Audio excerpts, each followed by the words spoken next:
served 4 years on the Fresno City Council. I got my feet wet there. You know, Fresno is an interesting city. It's changed a lot. It's become much more liberal and progressive now than it was when I was there. But you know, there's still good conservatives. Kind of where I'm at is, and the reason I got in this race is personally I thought President Trump did an excellent job. I thought he was a president that put people first, put America first. And when Mr. Valadao decided as a Republican that benefited from Mr. Trump's help when he got elected after Mr. Trump was out of office to then vote to impeach him, that for me was the last straw. To me, that's an ultimate betrayal. We have a president, again, that stuck up for us, and I can assure you, had he won re-election, we wouldn't be in the mess that we're in right now. A couple things to start with. I take my freedom as an American very seriously, and I believe that right now we are not the free nation that I grew up in. For the government to tell people, regardless of their profession, that they have to get the vaccination, for example, I don't believe that. That should be a personal choice decision. Tony elects to wear a mask. That's his option. He should have that right to do that. But I have no right to tell you you have to wear one. That's up to you if you want to wear one or not. And so what I'm seeing is this mask mandate and vaccination mandate is a way of controlling people and separating people. And it just isn't, to me, American to do something like that. The other thing very important to me is this over-regulatory environment we're in. For example, oil and gas. You're very dependent here on oil and gas. You're one of the last bastions in California where actually oil is still mined. I mean, you still extract oil from the ground because of the anti-fracking bans and the many laws that are coming from Sacramento. If you look at our energy, we cannot survive or exist on just a solar panel or wind. We are 100% dependent, and I believe we always will be dependent on oil and gas. Look where we're going now. Prices are up, gas is up. And a lot of that has to do with the mandates that, again, the government is putting on oil and gas producers. Personally, I think we need to make sure that that industry flourishes, continues, and doesn't become so regulated where people can no longer work in that business. Another thing to me important is the sovereignty and strength of America. Personally, I'm a child of immigrants. Both of my parents came over in the 50s. They came because they wanted to live the American dream. But they came to work, and they came to be proud Americans, to learn English, and to make America their new home. They taught us both sides. They taught us the old-fashioned European way as kids, but then my dad also made it very clear that we're Americans, and we have to learn the way Americans live and work and become patriots. And so, that's how I grew up. I don't see that right now with a lot of what's going on the southern border. I think people are coming not necessarily to work, but a lot of them are coming to take advantage of our generosity. And at the end of the day, all of that puts pressure on Americans because we already have a lack of services, things available to us, and now we're supposed to be responsible for even more people. I talked to some people today here in Coalinga, and they're getting no help at all. They serve in the armed forces. But then if you come across the border and you happen to get separated, the government's talking about giving you $450,000 now. I don't think that's fair. It's not a smart idea. The other thing to me is the whole cancel culture. Look, we're all Americans. We're all proud Americans. Let's not cancel out our history. We learned from the Civil War. We learned from slavery. We learned from all the different things that have happened in our country. And by tearing monuments down and erasing what's happened, it's not what we should do for our children. Our children need to know what happened in our past, learn about it, understand it. I just heard 3 weeks ago they actually tore down in the city chambers of New York the statue of Thomas Jefferson, who wrote our Constitution because he had owned slaves at one time. Is that really what we want to teach our children, is just to completely leave and get away from who started our country? Election integrity is very important. I honestly believe that our elections do have flaws. I think that there is definitely fraud going on. In this last recall election, how is it that all of a sudden only a third of the people of California voted to support the recall? There has to have been a discrepancy there. And why did everyone get a mail-in ballot? Since when are mail-in ballots something that you automatically get? I always thought a mail-in ballot was something you requested if you're out of town, or if you were a senior citizen, or you had a medical condition where you couldn't go to the polls. Now they're flooding every single household with ballots without really knowing who's getting them. If you want to vote in most places, you have to have a picture ID, not in California. Most places you have to establish that you're an American citizen, not here. What that does, it lacks the integrity that we need to make sure that we have honest elections. And I think it's so important that voting is important to me as clearly buying a six-pack or cashing a check, I would hope, but we don't treat it the same way. A friend of mine just came up from Panama that I met in the Army, and he showed me all his different ID cards. One ID card he had with his picture in it gives him the right to vote in Panama. He has to have that card before he votes, or he cannot vote. It doesn't work that way here. Other thing is just a general control. Parents have a right to have a say in their children's upbringing.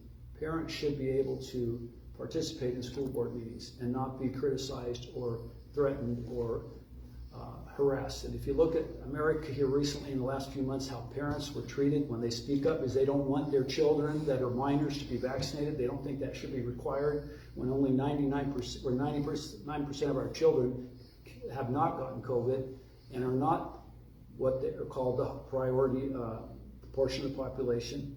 So should these parents not be able to tell the school districts, look, we don't want our children vaccinated. We should have a right to make that decision or not. Unfortunately, they can't. General rights, Constitution, I'm a strong supporter of our Second Amendment. I think personally as Americans, we do have a right to keep and bear arms. It's a right that is under attack as well, all the time. It turns out now that in parts of California, you have to actually show or have a background check to buy ammunition, for example. In New York, fortunately enough, historically, we weren't able to possess a firearm unless we had specific permission from the government. Now, thanks to the Supreme Court, which again, because of appointments that Donald Trump made, Mr. Valadao votes to impeach a president that has stacked the court in our favor, finally sticking up for us. The U.S. Supreme Court is a conservative court now. We can thank President Trump for that. How many did he appoint? 3, right, I believe? The last one was Coney Barrett. Coney Barrett has been a decisive vote on a lot of these important issues to us. Other thing important to me is freedom of religion. I don't believe our government should go into church and start telling us what to do. What upset me the most during this whole pandemic is when Gavin Newsom told me, I can't go to my church, I can't even worship, I cannot worship God in my own church. I have to stay home and do it, or go into a parking lot and worship out of my windshield like a drive-through movie. That's not what America's about. America's about freedom of religion. We decide how we want to worship, and we don't need the government to tell us we can or we cannot. The other thing too is this whole gender equality and the what I call woke theory. I want my niece to go in a women's restroom, and I want my nephew to go in a men's restroom. I don't want my nephew going in my niece's restroom. And look where we're going. Again, and it's all these things in our education where we're now teaching alternative lifestyles. I think that's up to adults to decide. Doesn't belong in the classroom. Finally, issue dear to me is the availability of water. At the ranch, we're in dire straits right now. We're 100% dependent on rain. Very little rain, especially last year. Why are we building a high-speed rail project, spending billions of dollars when we can't even build one new dam? When is the last time the San Joaquin Valley got a dam? I don't think anyone can answer that question. It's been so long. I don't think any of us were born then. Temperance Flat, project made sense. Guess who killed it? The Water Board for environmental reasons. It's okay to protect the environment. We need to protect the environment, but let's show some common sense and protect Americans and families before we protect the environment. Because at the end of the day, our livelihoods are important. And if we get so regulated, before you know it, we can't even function in our own state. What bothers me the most when I go to a voter's door and the voter says, you know what, Chris, I'm moving to Idaho. Or Chris, I'm going to Texas. Because I can't live in California anymore. California's lost me. I don't want to give up on California. My ranch is here. It's been in the family a long time. I don't want to turn it out and give up. I love America. I love this country. And I'm willing to fight for it. And so that's basically who I am. I'm not here just to talk all night. I'd really like to hear from you, because that's why I came tonight, to find out what's important to all of you. Adam, thank you very much for allowing me to do that. And thank you for coming on a Friday night. I mean, I'm sure there's some things that are more entertaining than listening to Chris Mathys on a Friday night at 6 o'clock. One Coalinga. But you're here, and I appreciate that. It means a lot to me. And so if you want to share with me your concerns, and if there's things I've said that you disagree with, please tell me. I mean, I'm here to listen, and to me, it's very important to be accessible. Your congressman needs to be in Coalinga often, and make sure your concerns are represented. And not coming here is not the answer. I think it's the 5th time we've been here since we announced. The last time we were here was the Coalinga Fest. Had a great time at the booth there and met a lot of people. And so we're back again tonight, thanks to Adam. So. We did touch on a lot of subjects, and I kind of want to go through a couple of them. The first one we talked about was Trump. Obviously, Valadeo voted to impeach Mr. Trump. And I believe along with 10 Republicans, was it? Yeah, there was actually 9 others. 9 others? He was the only one in California. Okay. And Trump has been very adamant that he wants to do everything he can to try and get those particular congressmen out of power. So I'll ask you, has anybody from the Trump administration reached out to you for help or anything? Yes, we're actually in communication with his scheduler. Her name's Susie Wiles. She works out of Florida. And we don't have a time or a date, but we've been told we will have one. So I send her probably every 10 days I send her a post to make sure she knows we're working hard. And as a matter of fact, I left a message for her last week. And so we're hoping to get a date and a time with Mr. Trump, and we'd be honored to have his support. Okay. Very good. Another thing I want to touch on is water. Water is a huge thing in Coalinga right now. We have water infrastructure in this city that's 50 plus years old that we're having to take out bonds to replace. We talked to our congressmen about it. We talked to our state legislatures. No one helps us. Absolutely no one. When you go across to Huron, Huron gets whatever they want. They get millions of dollars and all kinds of stuff from the state and the feds. Coalinga continues to just be forgotten.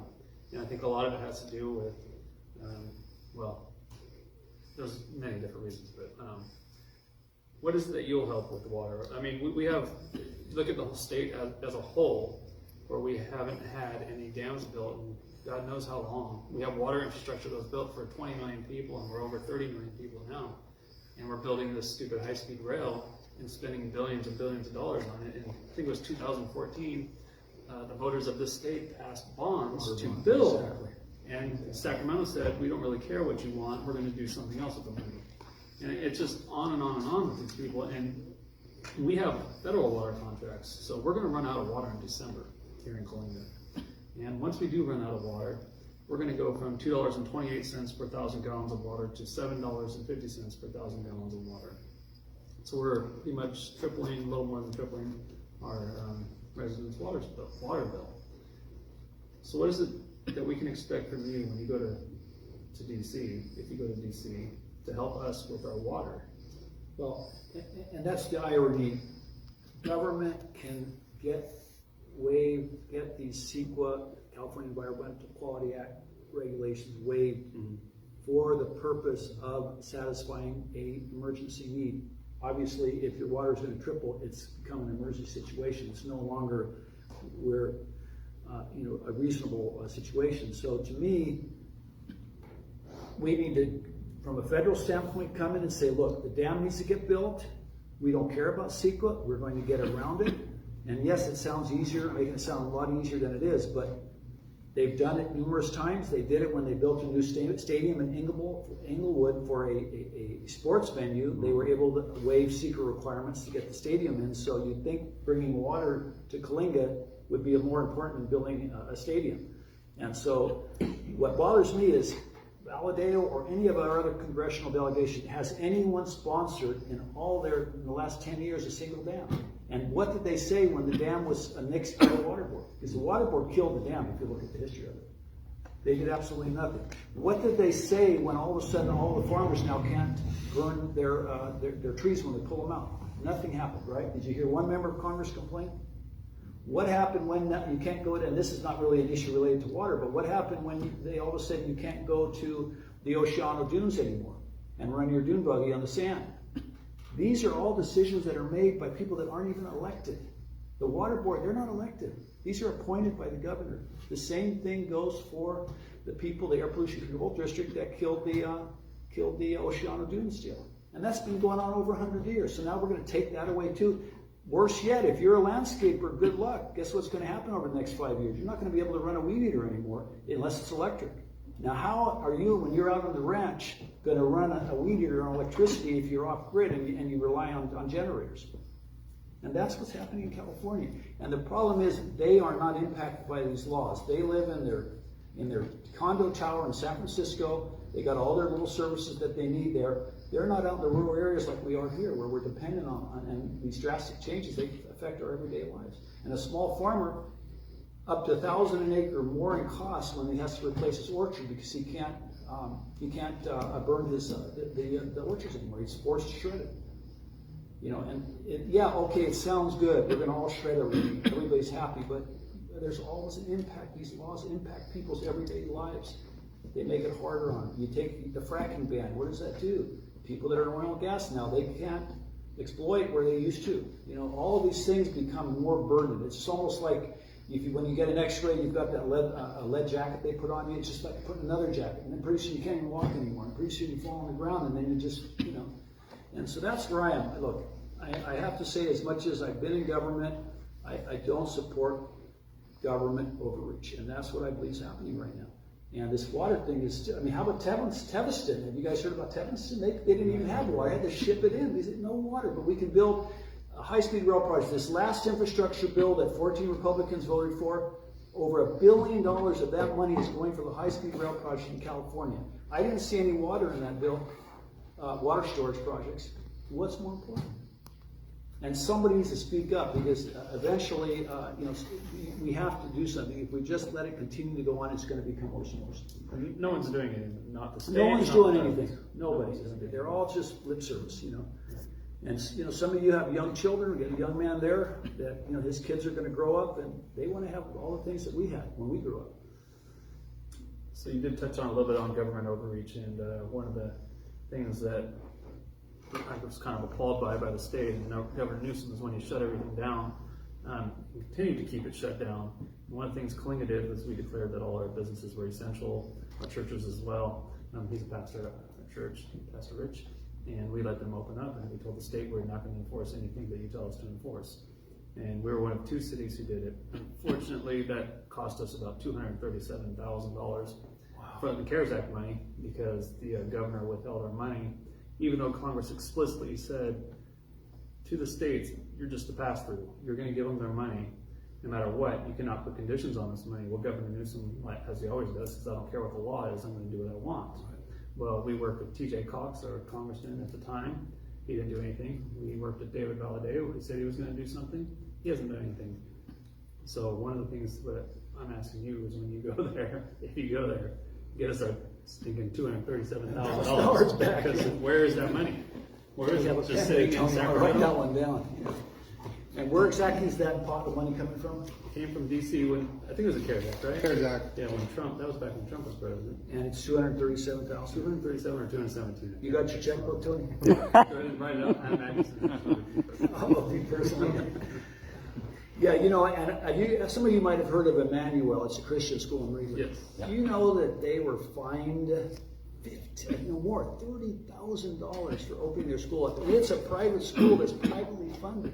Imagine that. And they ended up having to pay, I don't think they had to pay that much, it was reduced, but what's the hypocrisy? I mean, if you have a private school, you ought to be able to have your own curriculum without the government coming in, and they went to court. It was ugly. The parents had to protest, and it was a long, drawn-out deal.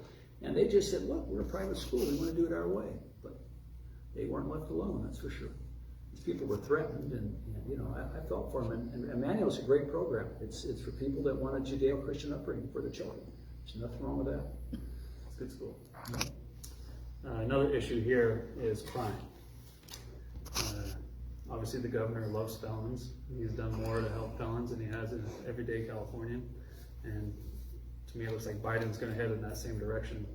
How do you feel about the 3 strikes law, and what are some of your thoughts on crime?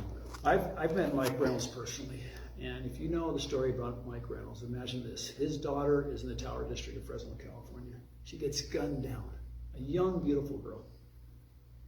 And so Mike said, you know what, I'm going to do something about it. And so he worked hard, and where a felon that commits the third felony, shouldn't he go to prison for life? I would think so. He's violated our trust not once, not twice, but 3 times.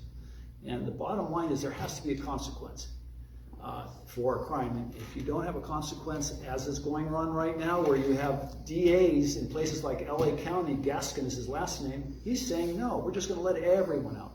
They just had a bad day, so let's let them out, and they'll be fine again. Okay, all these people, there has to be a consequence, and they put them out in the public again. They commit more crimes, and it's just taking advantage of you and your families when you have these people circulating and they're not incarcerated. And the other thing too is, let's make sure that their sentences stick, not that they are sentenced for whatever time, and then 4 or 5 years later, they're applying for parole, and before you know it, they're out on the streets. I mean, can you guys believe it? Sirhan Sirhan, that killed would have been President of the United States, Robert Kennedy, was he actually paroled, or he's up for parole? He's up for parole. Imagine that. And then, and it's on and on. And all of these people, they always forget about the victim. They say, okay, he's been rehabilitated now, but there has to be a consequence. In any other country you go to, other than maybe Western Europe, the criminal justice systems are much more serious, and the crimes and penalties are much more severe. You guys probably remember back in the day in Singapore where that young kid was using the graffiti. That kid got, I'm not saying we should start whipping people in public, but we need to get a lot tougher on crime. And let's not defund our police department. We need to stand behind law enforcement. Let them know we have their backs. The worst thing for a police officer if he thinks his community's not behind him. And this thing about removing qualified immunity, really? So we're going to start going after the police officer's personal assets when he makes an arrest, and then the criminal sues the police officer for his property? I mean, come on. And I think most Americans believe in that. Just in Minnesota, I believe they had where they were going to take down their police department and create a different kind of department, and the voters rejected that. I don't know about you, but if there's somebody coming into my house, I'd like to be able to call a police officer to help me out. And I think that's where a lot of our tax money goes. And so we have to support our police officers. We have to support our prisons too, and make sure that the prisons that we have are well funded and well maintained, and that we treat our correctional officers with respect as well, because they are dealing with these people day in and day out. They're keeping them away from the general public and keeping us safe. What about bail? Bail? You know what? Bail is there for a reason. If there's no bail, then you OR them. How would you feel if you were in a business where you were doing a service, and then the next day, whatever you did completely got wiped out? How does an officer feel when he makes an arrest, hard enough to get it to stick anyway, and then the next day the guy he arrests is out in the streets again and laughs at him? What can you do as a congressman to change these things? Well, the no bail is a state issue, obviously, but there are federal crimes and there's state crimes, and so from a federal standpoint, there's a lot we can do. And if someone's federally charged, then we need to make sure that the bails stick, and we need to make sure that the sentences stick. And on your state level, you have to hold your assembly and the senators accountable. It's always the bad guy seems to get all the rights constantly. Yeah, and it's just not right. It's we've got to remember that people that obey the laws do matter. It seems like everyone else matters except them, except us. So yeah, I always say, has Sacramento done more for felons or more for you? Every single time people will say they've definitely done more for felons. I'll give you a quick example. In San Francisco right now, in the last year, they closed 5 Walgreens. And let me tell you why. In San Francisco, if you go into a Walgreens or a grocery store and you steal something less than $900, you walk out, no consequences. How am I going to feel as a business owner if I can't even have the support of local law enforcement if somebody steals property from my own business? But that's how it is in San Francisco right now. Like you go into an In-N-Out unvaccinated, you'll get in trouble. Yeah. Well, that's the other thing. They close an In-N-Out. You can't even buy a hamburger without a vaccination. But where are we going in America? Seriously, where are we going? Or in Georgia, they finally passed some laws that make the voting rights tougher. And then guess what? People like Delta Airlines, Apple Computer, is a Major League Baseball. They say we're not going to go to Georgia anymore. What kind of message does that send? Since when does a major corporation politicize our voting rights? You know what? I guess I'm not going to go see baseball games in Georgia. That's for sure. I mean, it's just. Well, you did say you wanted to hear from these guys. Yeah, so please let me know. And anybody have any questions or want to say anything? So this is my thing. I'm the voter that's always on the fence. I'll vote Republican one time, I'll vote Democrat here, I'm wherever because I'm not voting for the party, I'm voting for the person. we need you. But the one thing that I don't agree with is where everybody wants to blame south of the border. It's not. The people that are coming over here, for the most part, want to come here to work. When I first moved to Coalinga, then they were all on the bus and it's lettuce season, it's this season, and those families are here to work. And every year you hear that the IRS has, a surplus of money. People, you guys didn't claim your money. You need to vote. A lot of that money that's there is the illegal immigrants working with fake social securities, paying the taxes because they're taking taxes out of their checks. Unless they're getting paid, they're paying, they're getting taxes. Whether the owner of the business is giving it to the government or whatever happens, but they're paying taxes. And they're not doing their tax refunds because they're afraid. And I know this happens more often than not. And so, is there a criminal? Is there someone that wants to come over here and get on welfare? Well, that's everywhere. When I delivered mail, I delivered so many papers for people to fill out. They were collecting Social Security to take care of their own children. Right. Oh, my child's ADD. We have a 29-year-old, a 31-year-old, and a 3-year-old.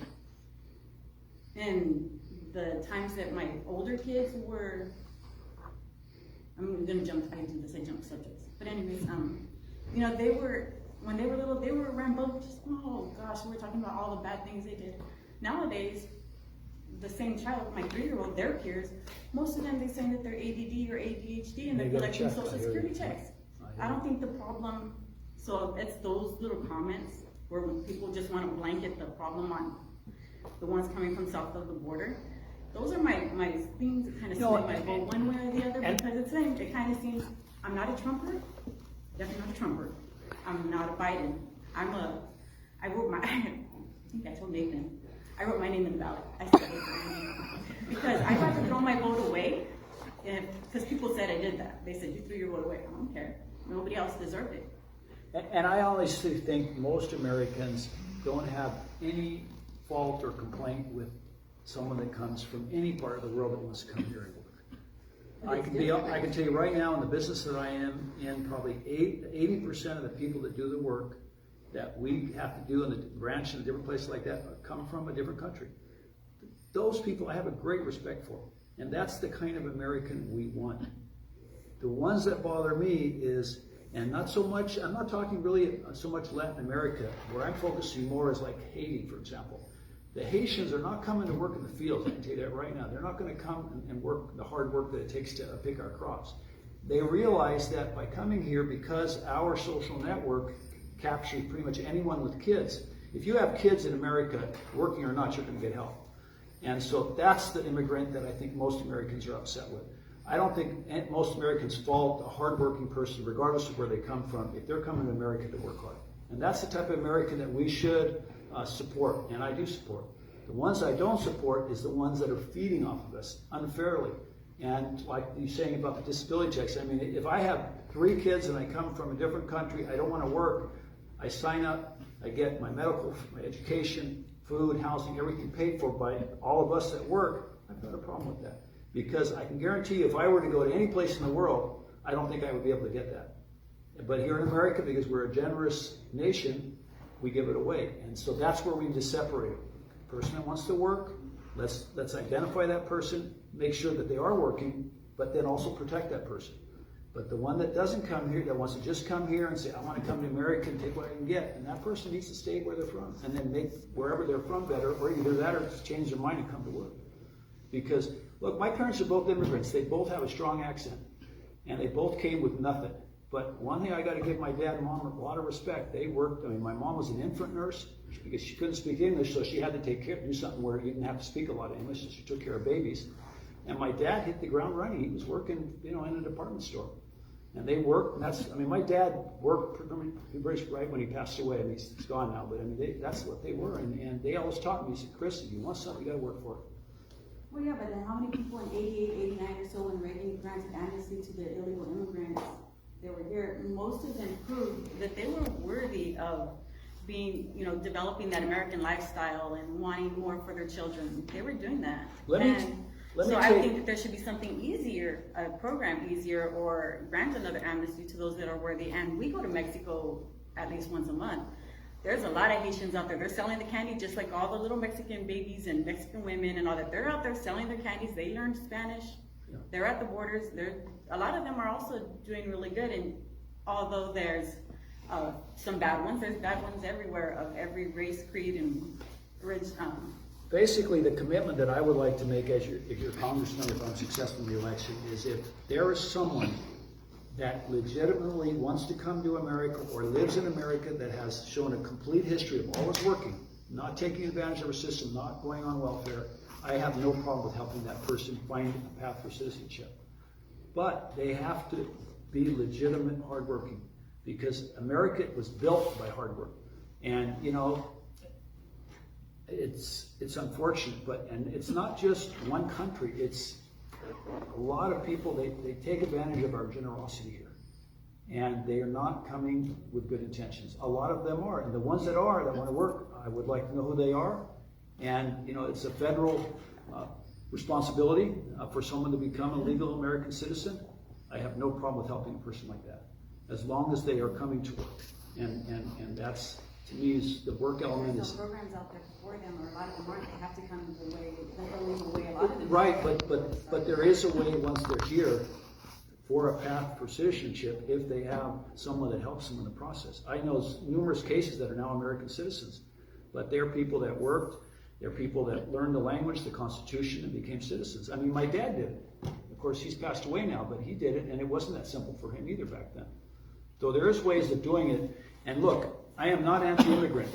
Look, my parents, you know, both of them are from a foreign country. I grew up with parents from, and I have an aunt, I have a tia that's from Panamania, Viene de Panama.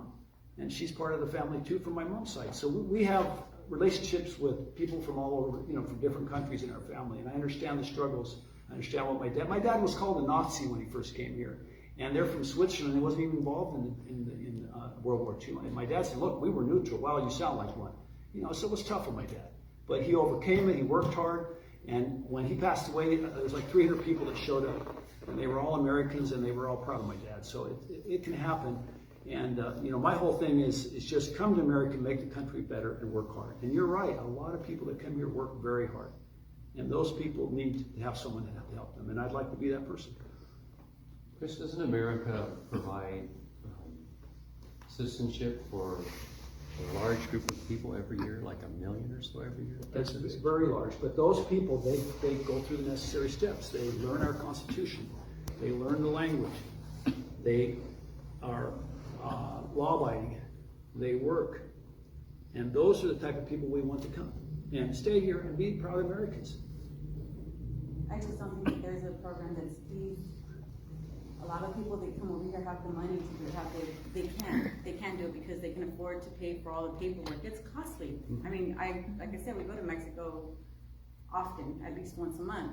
So when we see all the Americans over there living la vida loca, Well, yeah. because on their Social Security, they can afford it out there in Mexico. Well, sure, it's a lot cheaper. The peso goes a lot farther than the dollar. But again, anything you want to do there is sacrifices. And I honestly believe that if someone comes here and is working hard, they can save the money to become an American citizen. But they have to put the effort for it. And they have to go through the steps. Well, I mean, that's a subject that I guess will go on for years. It's been going on all my life. It's going to go on for a little. Yeah, no, and it's tough, but at the end of the day, you know, si se puede. You know what I mean? We can do it. We just have to make sure that we don't have people that are just trying to take from us, because it affects your tax return. It affects everyone in here. When I made the comment about the thing, they were all American citizens. I mean, they were all white people. They didn't speak Spanish or any other language, and they were there collecting, and I would almost always deliver all the hardworking stuff to the hardworking families that were in families. I mean, it's just no, and it's not just the illegals immigrants that are coming in to abuse the system, there's abuse all along. Oh, I mean, we have Americans that abuse our welfare system. I mean, Yeah. we have people all over. Can you and- wipe that slate clean? Like, we don't And have that needs to be looked at too. I mean, we're a giving country, but we also have to give to ourselves. We have to take care of Americans first. And, right now, a lot of people, when they get older, if they don't have the resources, the American citizens, there's nothing for them either. There isn't. My dad has Alzheimer's. We finally had to put him in a home, and it's $5,000 a Expensive. month.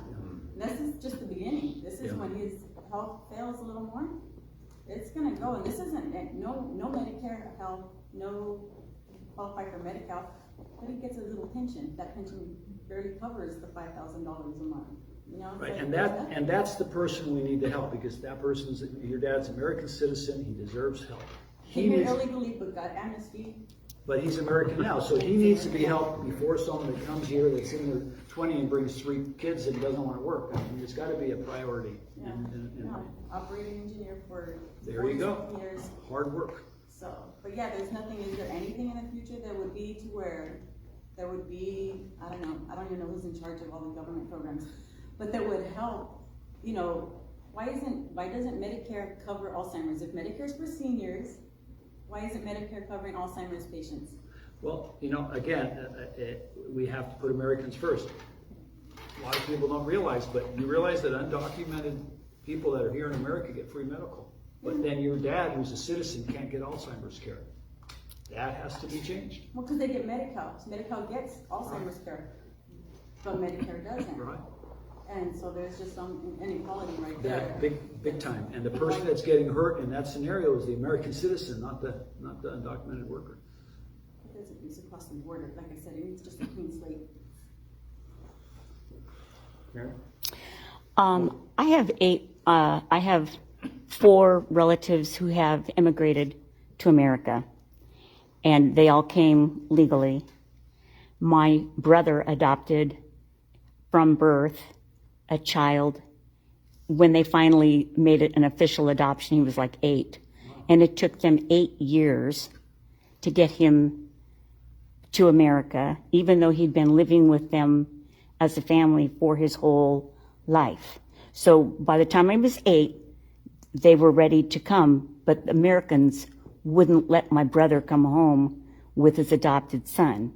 So he had to stay in Nigeria until they could clear that up. And it took, like I said, 8 more years before he was allowed to come back. And your brother's obviously an American citizen. Yes, he's an American doctor. Right, so that's where congressional intervention. So, and then the other ones came through marriage. And again, I can understand how frustrating it must be, because these people, they followed all the rules and they had to go, back to China or what, to do this and prove that. And this paper wasn't, and it wasn't the other governments that were causing the problem. It was our government. And especially with the Nigerian adoption, it was, for 3 years, they said no joke, for 3 years, they said that my sister-in-law's thumbprint, something was wrong with it, and they kept doing it again and again. They're living in Nigeria, so it's not like they can just run out and get it done somewhere better. But it's very frustrating for people like that to then see other people that just the can walk in. bureaucracy is in every form and face in America, be it state, counties, it's all there. And I can give you horror stories in my business that you won't believe. And it's just, but again, the whole thing to me, and I'm going to get back to this over and over again, we have to put Americans first for a change, because we just have been neglecting our own selves, like your dad that has Alzheimer's. Why should he not get care if he's an American? And that's my whole thing. We've got to start putting our country first. America, we're a great nation, but let's take care of our own. And I know that might sound kind of xenophobic maybe, but my loyalty is to the citizens of the United States of America first, and it always will be. Roger? Looking at the funding of all the programs, and I agree with helping Americans first. If we don't have people here working, we won't have the tax money coming in to do things. Right. I'm concerned with coming up with so many things, we don't know where the money's going to come from. Programs. I'd like to see a law passed, constitutional level, that nothing gets put through until we know where the dollars are coming from. Every single dollar. Constitutional balanced budget amendment would be great. And why do we lift that debt ceiling every year? Including Republicans too. They're not, Yeah, I know. just But that Democrats. bill's not gonna cost us anything. And that's the problem is, yes, I mean, when is enough? And every year we bloat the budget more. It gets bigger and bigger and bigger. And you know what happens when you borrow more money? You have less disposable. Because all of that has to go to be paying back the debt you already have and more debt. At some point, it's gonna It's collapse. gonna collapse. And this one president we have now, I mean, take a look at what he's done here in less than a year and how many trillions of dollars now we've added to our national debt. Thanks to, I'm not blaming one person, but I mean, look at it. Yeah. And I mean, again, let's get back to, we can't take care of your dad, he has Alzheimer's, but we can spend $1 billion of that infrastructure that passed last week is going to the high-speed rail. $1 billion, right there, gone. We're able to ship tomatoes from Shafter to Right. Northern California. Not even gonna go where the Yeah, I mean, I population guess Tony is. and I could have grabbed the train to get here. Then it's going in the wrong direction. All right, so first up, I just wanted to thank you for coming. It's an honor, yeah. Yeah, no, 3-time Valadeo voter here, probably even more than that. And I don't know if this will be my last time because I was really upset that, like you said, that, people phone banked a lot of that Trump support. The Trump money came in, helped the phone banking. I called into Trevor Carey the night that David Valadeo was on. I talked right before he talked, and I said, and so I know he heard me, and I said, hey, best thing you can do is apologize, admit you were wrong. No, that's not what he did. He doubled down on it. That really pissed me off. It's like, dude, you bit the hand that feeds you right here, and you bit all the supporters too. And it was in order to pander to a specific vote, which to me, if you're pandering to a liberal vote, I'm not voting for you, period, because what else are you going to pander for, right? You going to pander for bail? And I'm tired of hearing everything about water is one of the most important things, but it's not the only thing. So when you go to Congress and you say you're just going to do water across the board and I never hear anything from you, that makes me mad. Because guess what? What happened? What did he get accomplished with water? Do we have more? No, we have less.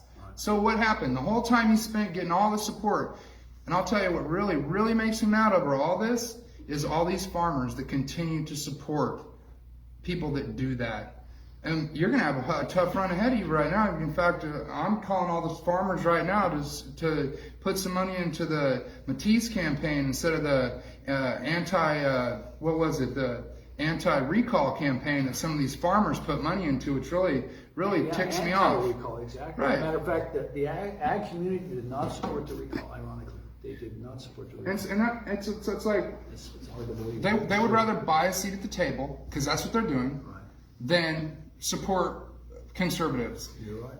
And I'll just say that me and Councilman Adkission for the last 2 or 3 years have been somewhat attending conservative public events, Republican events from the GOP and other places.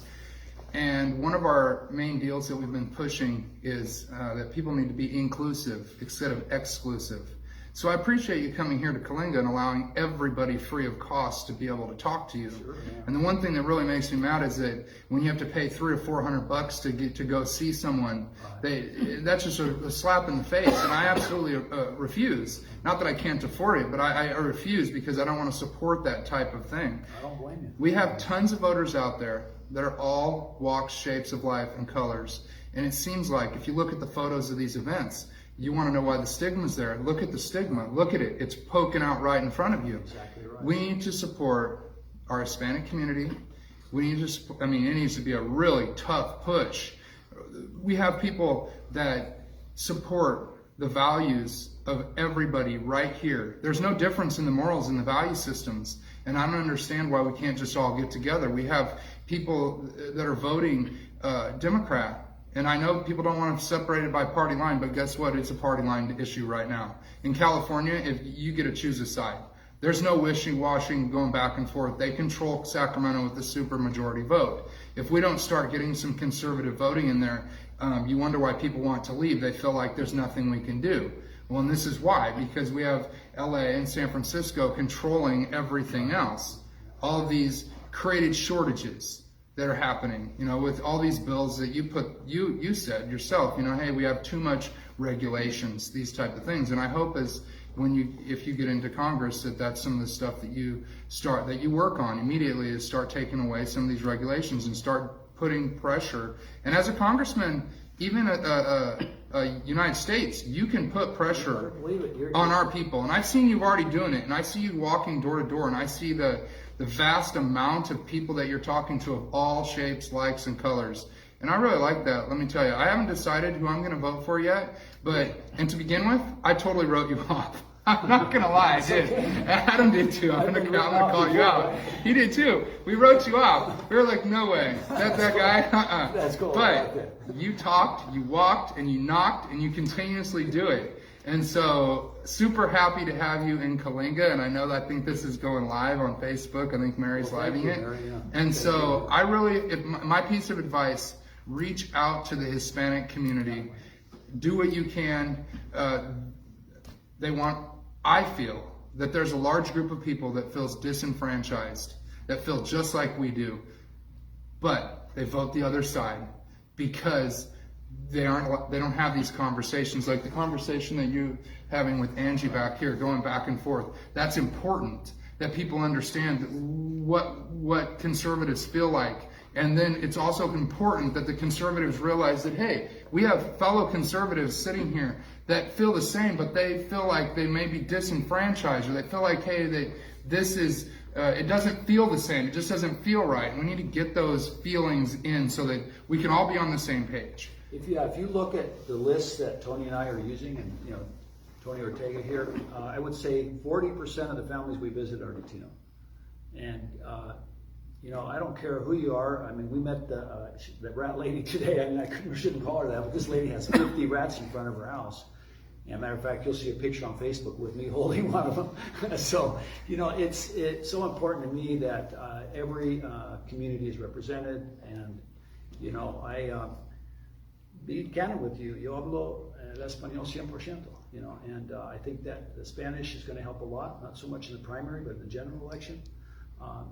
And talking about paying, do you know that every single debate that the Republicans hosted on this recall event, you had to pay to get in? You have to pay to get in to attend a recall debate. Where are we going in America when we have to pay to go see? Since when do I charge you as a candidate to hear me? If I start doing that, then please throw me out to Coalinga and write me off if I ever do that. We will remember that. Me and Adam will definitely remember that.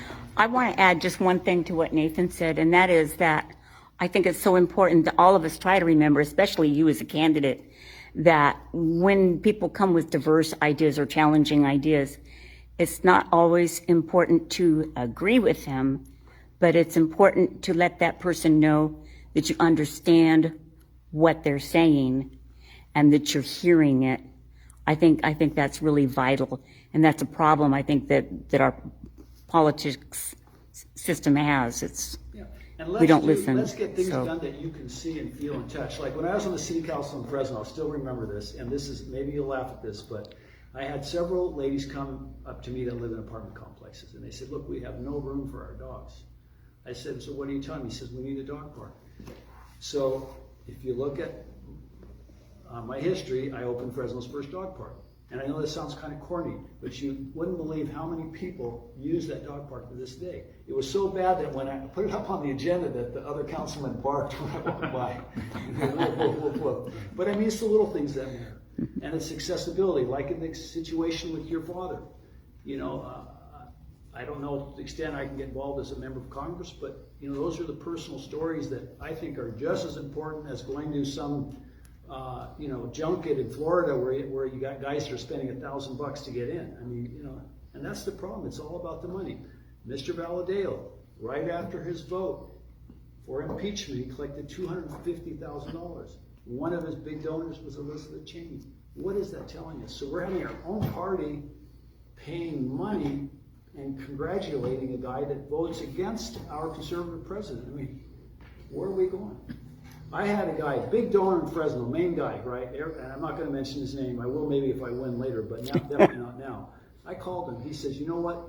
David Valadeo needs a Freedom Medal of Honor from the president. I said, why is that? Because he had the courage to vote to impeach President Trump.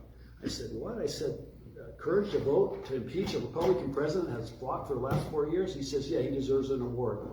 I said, I guess you and I differ, sir. Have a blessed day, and that was it. I haven't talked to him since. But that's how some Republicans are. And one thing about Democrats, they're smart in that they stick together, and that's something they would never do. They'd never have one of their own vote to impeach their own president. They wouldn't do that.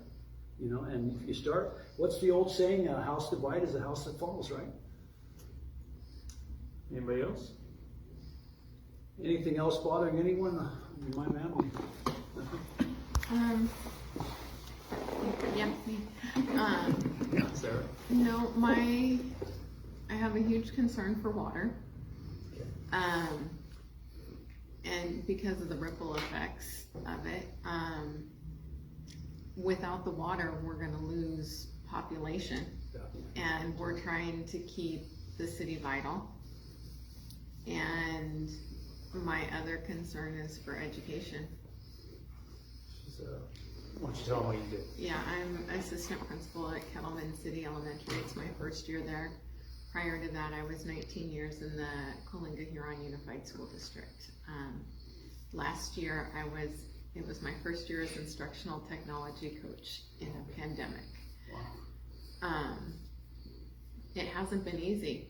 And Claudia is a teacher here in Coalinga, and you know, you look everywhere and you look at what's happening in education.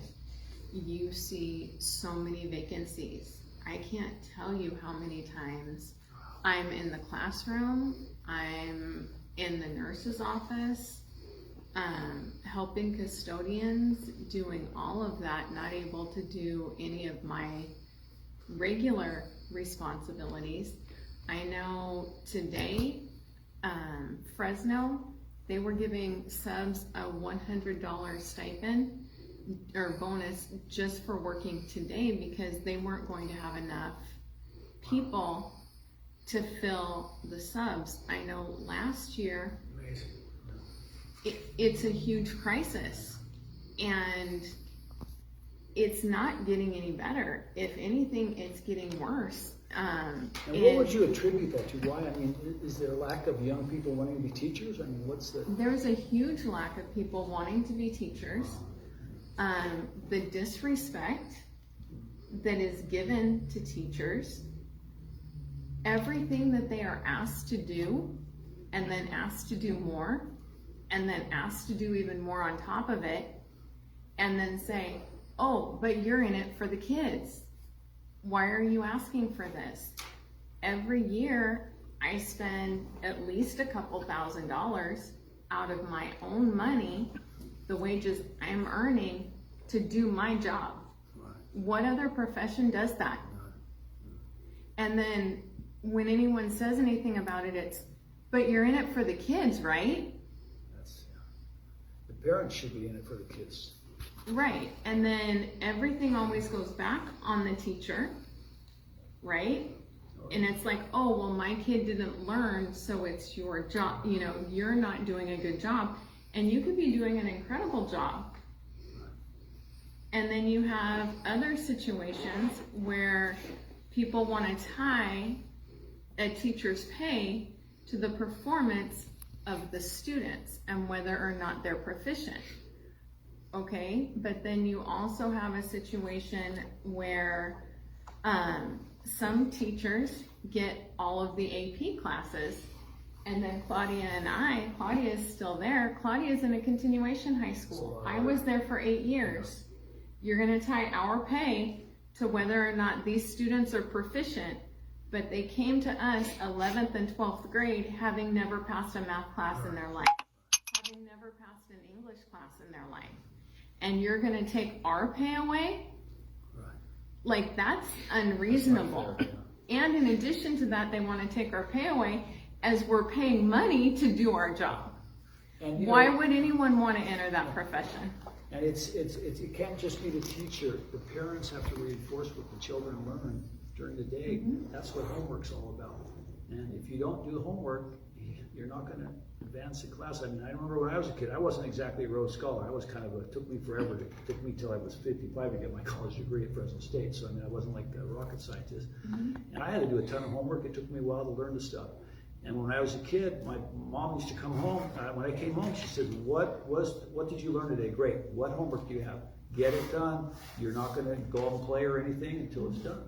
But I think a lot of that is not necessarily happening with kids nowadays. I mean, do you find a lot of parents are enforcing the homework and getting things done, or is there a lack of that? Actually, I hate to differ with you, but research shows that the most learning happens not from homework, but hands-on learning.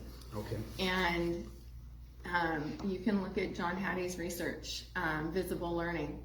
Homework is not what it is, but at the same time, just like you just said, you know, homework, that's what people are expecting.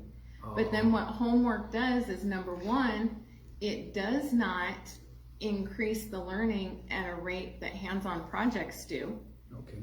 It burdens the teacher with a ton of work, Because you have to especially correct it all, yeah. correct it and give meaningful feedback, because if you're not giving meaningful feedback on an assignment, what's the purpose? Right, yeah. And when you have, you know, high school teachers right now here in Coalinga have about 190 students. Wow. One teacher? One teacher, 190 students. Give homework every day. Yeah, no, that's not gonna. Give meaningful feedback. It's not practical. It's not practical. I didn't realize you had that many students as one teacher. I thought I Yes. was a teacher that had an average of 30 students. But obviously, I was 30 students per period times 6. So how do they keep track? I mean, of each student, it's impossible, isn't it? And that's what I'm saying. That's why nobody wants to go into education. Well, not nobody, but I mean, So you're talking one teacher has how many students now? 190, Wow. not uncommon. And that, they have to grade 190 students every semester.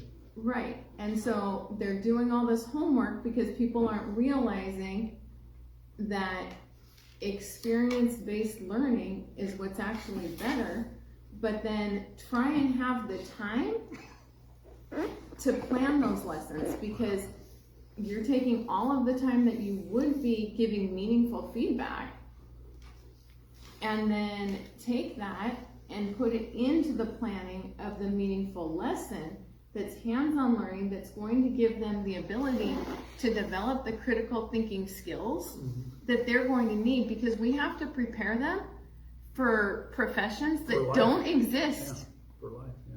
that do not exist. We don't have to teach them what to think. We have to teach them how to think. Okay. Not like, you know, like, here's a problem, fix it. Right. That's what they need to know.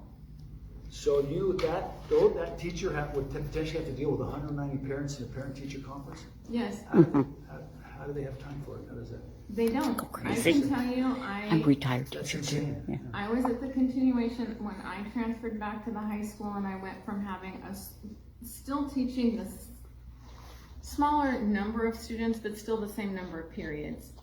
But when I came back to the high school, I was literally, it's not uncommon for me to work 20 to 22 hour days After. on a regular basis and pay money to do my job. Well, I'm glad you're not running against me for Congress, because I don't put that schedule in. That's pretty impressive. I mean, not everyone does that. But if you take your job seriously and you have to get the work done, you gotta crank it out. Well, and I understand what you're I'm not married and have no children. saying. If I were married and had children, how, you know, that's all that time that I'm not devoting to Yeah. my For your own family. kids, yeah. I know it. Wow, yeah. You're not helping with homework. And I'm not helping with homework. You've got children you need to help with homework. Wow, yeah, that's. And it's unreasonable. It is. No, I never realized it. Thank you so much for bringing that to my attention. I mean, I'm thinking back when I was in school, it was a little different. But, you know, Right. if you have that many kids, yeah, it's impossible for you to give them homework every night. Who would do all the testing and scores, and yeah, no, that's. And then the parents, you got 190 parents that potentially are gonna call you and wanna talk to you, right? Mm-hmm. Especially if your kids aren't getting good grades. Mm-hmm. Yeah, it's an impossible circumstance. And that's an average too, because some classes are going to be larger. Yeah. So it, depending on what you're teaching, you could be, I taught music and I would easily have 300 students a semester because the classes were large. And this is right here in Coalinga. Yes. In Coalinga, my first year It's only here, one high school. I was for in both a communities. very small classroom that was really only designed for 20 students. And I had one period with 42 students in it. It's crazy. So it sounds to me that you need more teachers and more classrooms. You know, is that correct? I mean, More teachers, more classrooms. Wow. Because the ratios that are out there, they're impossible. So from a federal level, supporting education, and I believe this is the parents in education are what's going to turn this country around. I agree. But if we could put more money in the education system, we're not going to have as many people in the prisons. We won't have the same quality of education. Exactly right. I've worked for an oil company it's technical work. A lot of people, they never got the math skills. They can't write a report. How do you write a job safety plan that makes a difference to somebody living or dying If you don't know. if you can't pass a 4th grade reading test, reading test? And getting back again to the hypocrisy, we spend $1 billion in this last go around for the high-speed rail project, but we can't get you another teacher in another classroom. We can't get your dad care for his Alzheimer's. Mm-hmm. There again, it's all priority. Obviously, we're not putting, and you know, I guess it feels good if you're in Sacramento and you stand behind the high-speed rail project and, you know, I'm building it. I mean, I don't know, is that why they do it? I mean, I don't understand it. I just don't. And to get a sub, it's like when a teacher takes a day off, they feel bad when they have to go and say the doctor only works on Wednesday morning and you have to go see your pulmonologist, and then you're shamed because you're taking time off For yourself. because they can't get a sub to step in for you. Yeah. Another challenge our school district has is that we transport 2,200 kids every day, a total distance covered of over 1,200 miles. So you can imagine how much time that takes on the bus, how many drivers are needed for that, how many buses are needed for that. And it's an enormous amount of time for over 2,000 students to be sitting on that bus, because we have, I forget how many miles of ground that we cover, but it's an enormous district. So we have a lot of student population that lives on outlying properties, In the country, sure. but yet the district has to make sure that they get to school. Yeah, we have Huron in our school. Yeah, as it says, So there were lots of ranches all over, and even our superintendent was driving not a bus, but they sent vans out because they were short drivers, so they would just send school vans out. And even everybody that had a license was conscripted for that. Well, So let me say this to all of you. You know, I understand your pain, your concerns, and the commitment I'd like to give you tonight is that as your congressman, I will do everything I can to try to address these concerns. And I can't promise the moon, but I can assure you I won't be hiding from Coalinga. I will come back as much as I need to, and I'd love to be someone that can represent your concerns and try to resolve some of these problems. I mean, just the check alone that you're talking about, because you were penalized because you kept your city open, now you don't get the funding that other cities get. I mean, that's not what it's all about. But it's just like when I was on the council in Fresno, if you don't say anything, nothing happens. It's an old expression, the squeaky wheel gets the grease. And I don't see any member of Congress right now really fighting for their constituency in this area. I just don't see it. what will you do if you were elected and had a constituency that was going in a direction that you didn't agree with, that you had problems getting behind? How would you address that? Well, it depends what the problem is. I mean, at the end of the day, what is important is what you spoke about as far as classrooms, teachers, jobs, water. And to me, if it's an ideological issue, to me, I can talk all day long if I believe in something particular that someone else may not agree on, but how is that helping everyday people's lives? Not a lot. I mean, when I was on the council, you wouldn't believe that these guys would argue for hours, and then I said, after 3 hours, what did you guys get done other than making yourselves feel good? Zero. I'd like to focus on things that people can actually benefit from, physical brick and mortar things. You know, and like the Sean Marks Underpass project, yeah, that didn't create the headlines that maybe something else did, but people are going to work, live, enjoy that forever. Huge. Dog park's a small issue, but schools, I mean, you guys need help. If one teacher has 367 students, something's wrong with that equation. Drastically wrong. That underpass, by the way, is a huge deal. I used to travel that regularly, and all the stoppage, it was all messed up before. And So, people, yeah, and that's the whole thing. You know, we've got to get things done, and Coalinga has to have a strong representative. And the fact that your congressman's been here 3 times in the last I don't know how many years, it's telling me he's not really care about you guys out here. You know, and yeah, my ranch is not that far from here, so you guys will know where to find me. All right, well, I said we'd go for an hour. We've been for about an hour right now, so I want to thank you very much for coming out here. No, thank everyone. This is really appreciate the. Don't forget about us, because I will hold you accountable. If you do. would you like to say your contact information? This is going to be, it's not just live now, but it will be left up on the thing, so people can listen to it anytime. Thank you for bringing that up. It's very easy to reach. Our website is mathyscongress.com, Mathys Congress.com. We also have a donation button if you're in a generous mood. And if you like to call me, and if I don't answer it, Tony answers it. We answer it as much as possible. And if I don't answer it, leave me a message, 559-978-8410, 559-978-8410, MathysCongress.com, MathysCongress.com. And thank you very much. And at the end, one thing I'd like to say, we're proud to be American. Thank you. I really appreciate it.